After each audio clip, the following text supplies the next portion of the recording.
So, ahoy Buccaneers and Buccarinas, my name is Captain Yugioh, and today we're going to be talking about a card that I both kind of like and also really think should go off into wild, never to be seen again in the realms of standard play.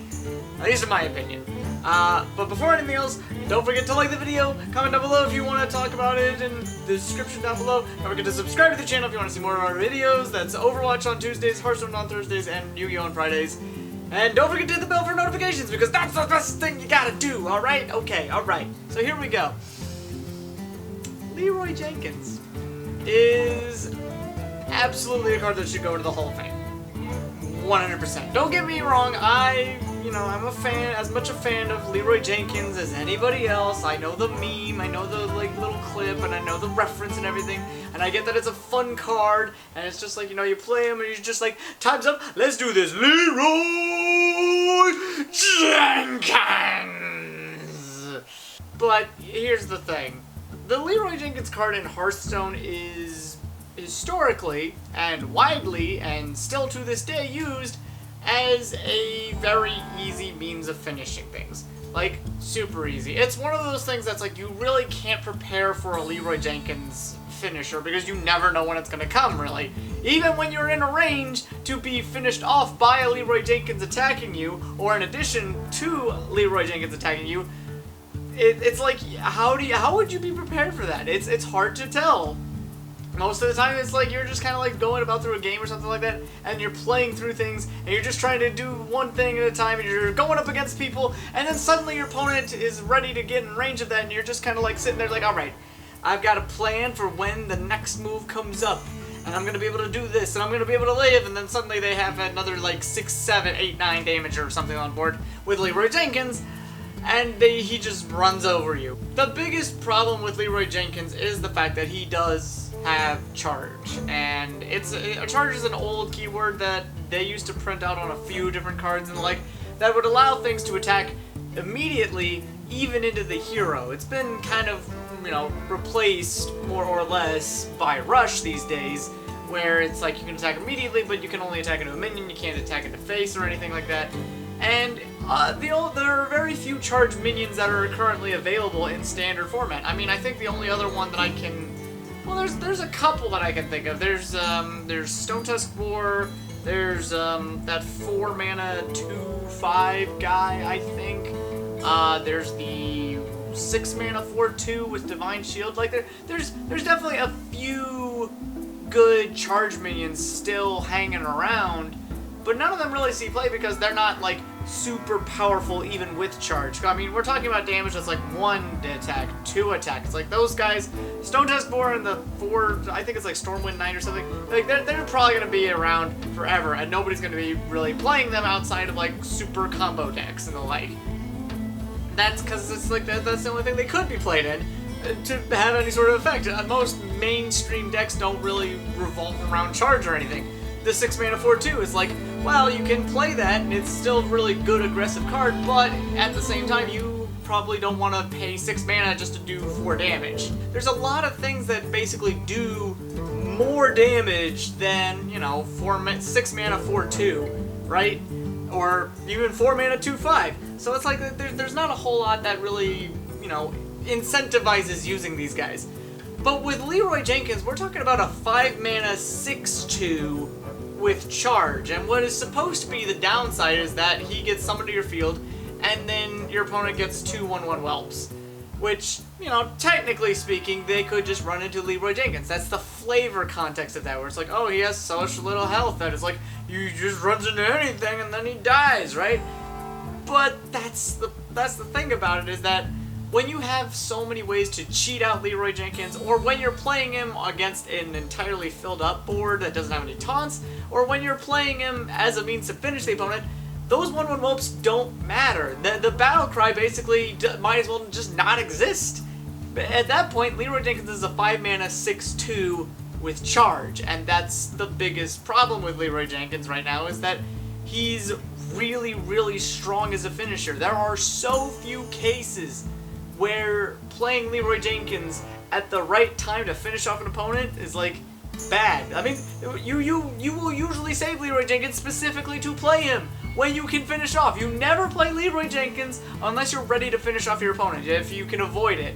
And it's kind of like there's this whole little thing where it's like you can make these little arguments of like, oh, he's only a one-off card because he's a legendary card.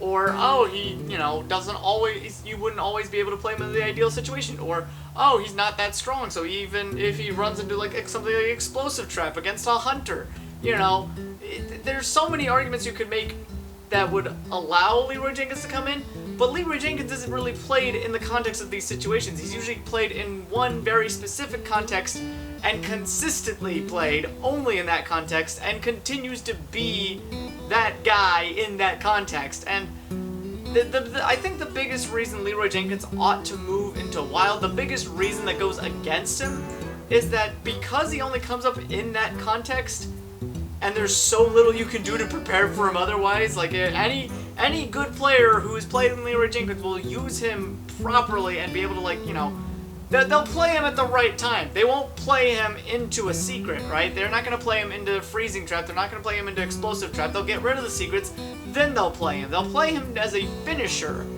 And when you have a card and basically for 5 mana can finish things off, I mean, that's really rough, honestly. Like, that's just a really rough thing for a lot of players to deal with. That's just something that nobody can really prepare themselves for. Pretty much the only reason people play Leeroy Jenkins is as that finisher, and that's really the only reason he sees any play, is because he is that finisher. And you could say that's the argument to make him, like, stay. It's like, oh, he's not going to be, like, that powerful, he's not going to be that useful, but then we're talking about a card that consistently, for 5 mana, wins people games. There's not a whole lot of cards that consistently win people games. You're not looking at like something like Fireball and saying, oh, well, because it deals 6 damage, then that 6 damage can always lead to a game win. It's something that can happen. It's like, that card needs to get thrown into Wild, right? But Leeroy Jenkins is only used in a very specific context for a very specific reason, and for me, it seems like it's really hard to have a card, which is neutral, by the way, that's accessible by every single class. It's hard to think of why we have a card that is accessible for every class to just be a big finisher for these classes. For any deck that comes up in these classes, even if the decks might be, more control-oriented, there may be aggro-oriented ones, there may be combo-oriented ones, but Leeroy Jenkins is always going to be a finisher if he gets included in a deck. Why would you want to have a card in your game, in the standard library, that always wins when it's played? I really do think, though, that Leeroy Jenkins does need to go to the Hall of Fame, because having access to a card like that for every single strategy in the game, for every single class of the game, to have access to a finisher that will consistently be played in a very specific scenario and have very little, there's so little people can do to prepare for that, I think it just needs to go.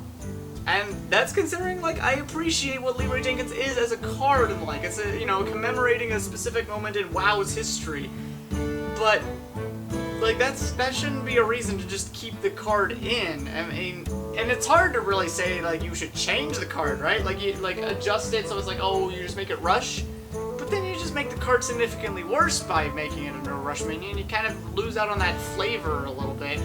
But you can't really do... The thing about changing Leeroy Jenkins and his stats or his abilities is just that you lose out on a lot of what makes Leeroy Jenkins iconic, not only in Hearthstone, but also in World of Warcraft. And we kind of want to keep that flavor, and so I just think that, like, for the state of the game, for the health of the game, the long-term health of the game, Leeroy Jenkins just ought to move into Wild, not be seen in Standard. You know what it is? It's kind of like with Molten Giant, right? When that was still Standard or legal and the like, when that was still in the Classic set. When we had Molten Giant, it was getting played in a few different decks that would be, because it's just a big free 8/8 in the right situation, in the right context. And that's a hard thing to get around most of the time. I mean, if you've ever played it against Mountain Giants or Sea Giants, you understand how difficult that is to suddenly deal with what is essentially a free 8/8, or a cheap 8/8, as it were. most of the time. So, with something like Leeroy Jenkins, we're talking about a cheap, relatively cheap means of finishing off an opponent reliably, consistently, and I just think that's something that does not need to be in the game of Hearthstone at this time.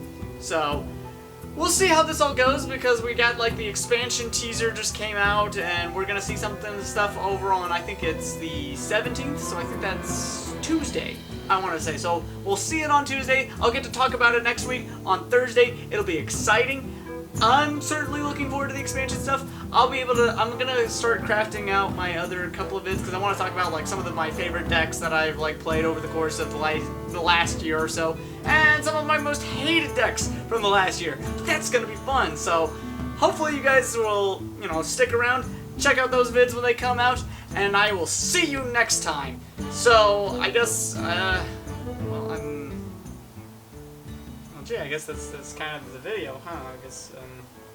I guess I gotta start editing it, because if I don't start editing now, I'm gonna not be able to upload it till tomorrow. You know what? Forget about it. Time's up. Let's do this. Leeroy Jenkins.